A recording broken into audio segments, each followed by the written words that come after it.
दोस्तों, हिंदू धर्म से जुड़े पौराणिक इतिहास पर नजर डालें तो कई ऐसी कहानियां सुनने को मिल जाएंगी जिनसे अभी तक आमजन वाकिफ नहीं है। विस्तृत इतिहास होने की वजह से कुछ घटनाएं छूट जाती है तो कुछ नजरअंदाज कर दी जाती है। इन्हीं कहानियों में से एक है सृष्टि के रचयिता ब्रह्मा की, जो अपनी बेटी के साथ विवाह करने की घटना है। यह बात तो हम सभी जानते हैं कि त्रिदेव के हाथों में इस सृष्टि की बागडोर समाहित है। ब्रह्मा के पास सृष्टि की रचना का दायित्व है तो विष्णु के पास रक्षण का। वहीं देवों के देव कहे जाने वाले महादेव शिव को विनाश का जिम्मा सौंपा गया है। इसी विनाश के बाद फिर से शुरू होता है सर्जन का चक्कर। ब्रह्मा जी का अपनी बेटी के साथ विवाह करने की इस घटना का उल्लेख सरस्वती पुराण में वर्णित है। चलिए जानते हैं, इसलिए वीडियो को लास्ट तक जरूर देखना और ऐसी वीडियो देखने के लिए हमारे चैनल को सब्सक्राइब कर लीजिए और वीडियो को लाइक कर दीजिए। दोस्तों, सरस्वती पुराण के अनुसार सृष्टि की रचना करते समय ब्रह्मा ने सीधे अपने वीर्य से सरस्वती को जन्म दिया था। इसलिए ऐसा कहा जाता है कि सरस्वती की कोई मां नहीं थी, केवल पिता ब्रह्मा ही थे। सरस्वती को विद्या की देवी कहा जाता है, लेकिन विद्या की यह देवी बेहद खूबसूरत और आकर्षक थी कि स्वयं ब्रह्मा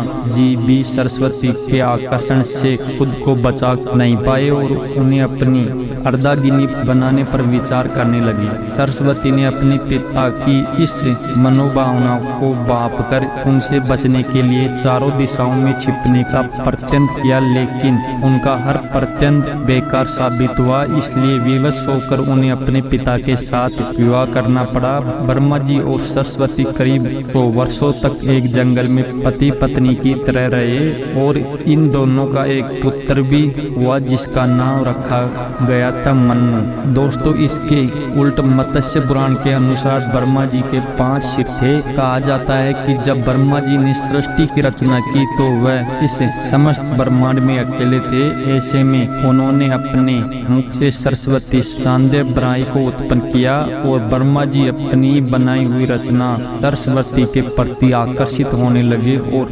लगातार उन पर अपनी दृष्टि डाले रखते थे। ब्रह्मा जी की दृष्टि से बचने के लिए सरस्वती चारों दिशाओं में छिपती रही, लेकिन वह उनसे बच नहीं पाई। इसलिए सरस्वती आकाश में जाकर छिप गई, लेकिन अपने 5वें सिर से ब्रह्मा ने उन्हें आकाश में भी खोज निकाला और उनसे सृष्टि की रचना में सहयोग करने का निवेदन किया।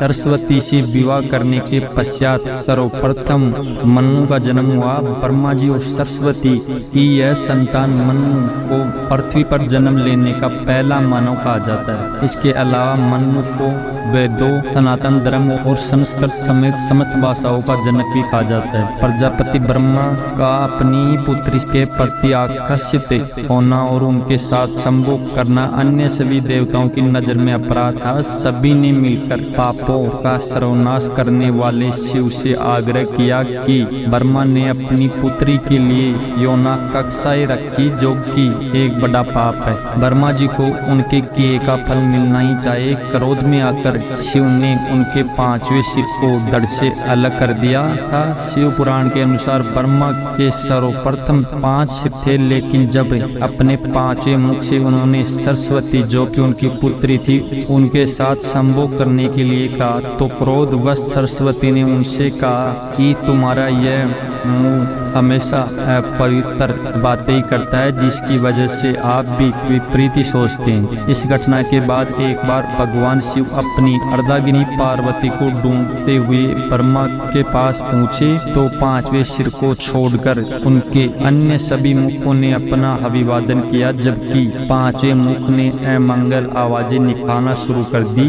इसी कारणवश क्रोध में आकर शिव ने ब्रह्मा जी के 5वें सिर को उनके धड़ से अलग कर दिया। दोस्तों, हम उम्मीद करते हैं कि आपको यह वीडियो पसंद आया होगा। अगर पसंद आया हो तो एक प्यारा सा कमेंट जरूर कर दीजिए। धन्यवाद।